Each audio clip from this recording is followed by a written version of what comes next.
Hey everyone! Have you ever come across a daily message, maybe online, and wondered how it's put together? How does it actually work to motivate people? Well, today, we're going to deconstruct one of these daily prophetic messages. We're going to take it apart, piece by piece, to see how it turns a core belief into a full-blown global movement.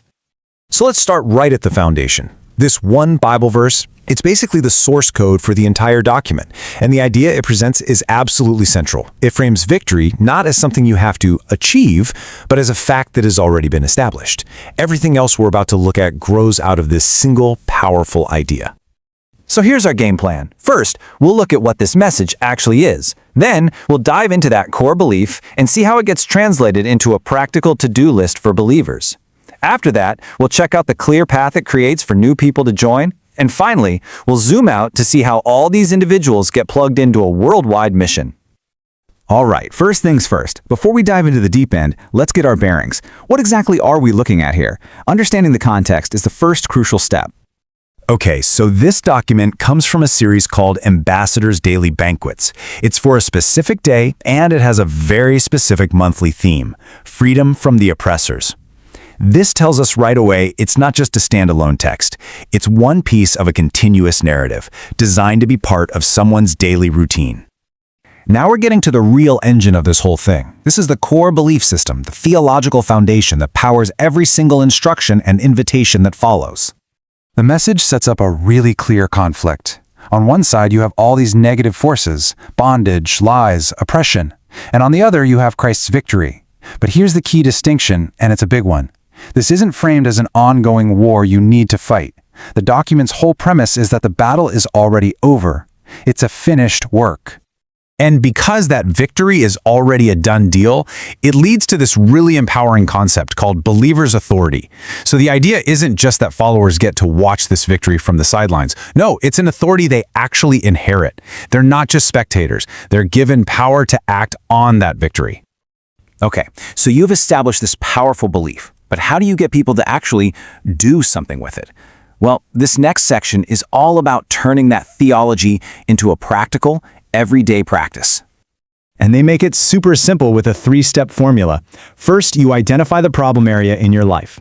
Second, you stand your ground using that authority we just talked about. And third, you actively declare victory over it. It's a clear, simple, and repeatable process. And here's where it gets really practical. The document doesn't just give you the steps, it gives you a script. This prayer here follows that three-step formula perfectly. It helps the reader identify the problem and then gives them the exact words they need to declare their victory.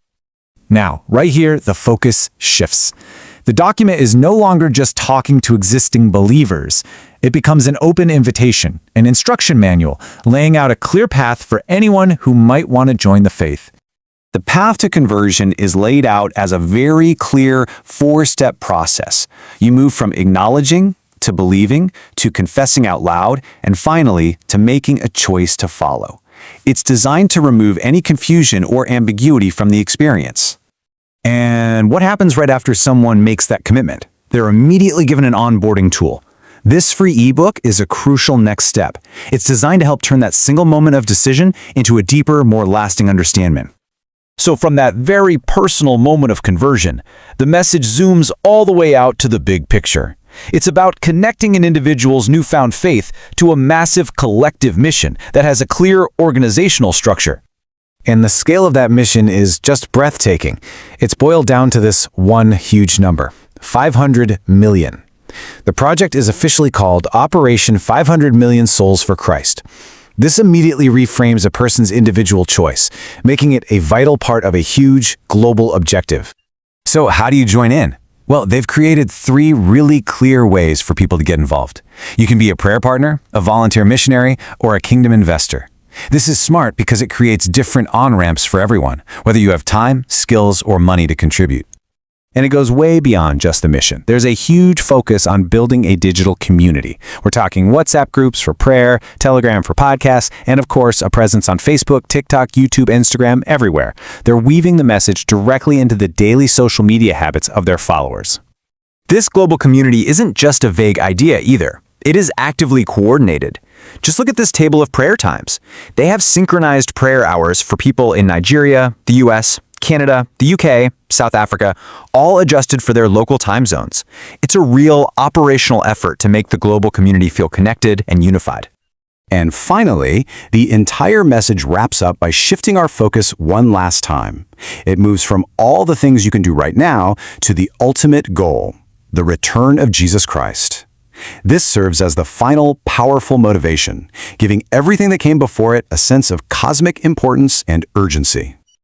So when we step back and look at the whole picture, it's a pretty remarkable system. It takes one theological idea and systematically builds it into a personal action, a path to conversion, and a platform for a global movement. It really makes you wonder, doesn't it? In our completely digital age, how are these kinds of structured, daily messages fundamentally changing what it means to be part of a global faith community today?